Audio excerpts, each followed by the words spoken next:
Hi, I trust this finds you well. I hope you got through the week okay. Here's a thought from parsha Teitzei. Teitzei records the most amount of mitzvot in a single parsha in the whole Torah.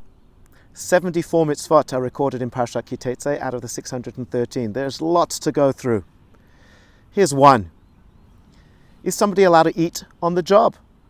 You're harvesting grapes. You're harvesting produce. Is the worker allowed to eat as they go up and down the rows, as they're picking the fruit? And the Torah tells us indeed, yes, one can eat in the job. If that's what you're engaging in at the moment, you can pick something and eat it until you are full, but you cannot put it in your basket and take it home.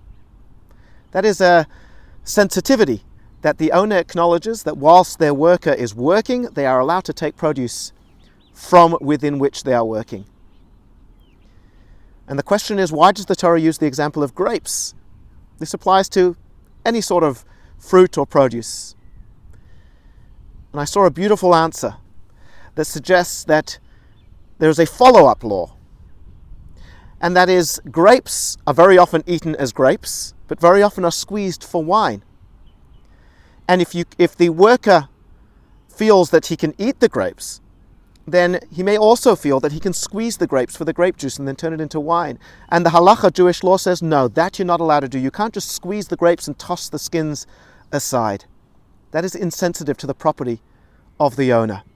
So you see this mindful sensitivity of coming from the owner, that he's allowing the worker to eat whilst working, but also the sensitivity of the worker recognizing that I can't just squeeze the grapes and toss the skins on the floor. It's wasteful. And once again, we see how our Torah emphasizes the importance of compassion and sensitivity. We need to be mindful in our actions, interactions with one another. And that's a good message to remember as we get increasingly closer to Rosh Hashanah, to the high holidays. We cannot underestimate the power of compassion, the power of sensitivity, the power of uplifting somebody else by treating them like a human being. And you know what? It's not only human beings. Our Torah also teaches us sensitivity to animals. We all witnessed the terrible scenes, the vile scenes in our city this week during the protests, where not just human beings and law enforcement were abused, but animals, horses were abused as well. Our Torah teaches us in this week's parsha that you cannot use an ox and a donkey to plow the field together. Why? Because they are not of equal temperament. They work at a different pace. As well as when the donkey sees the ox chewing its cud, going over and over its food, it too wants to eat, and it thinks it's immediately going to get fed. And that's a tease. We are sensitive to animals. We are sensitive to people.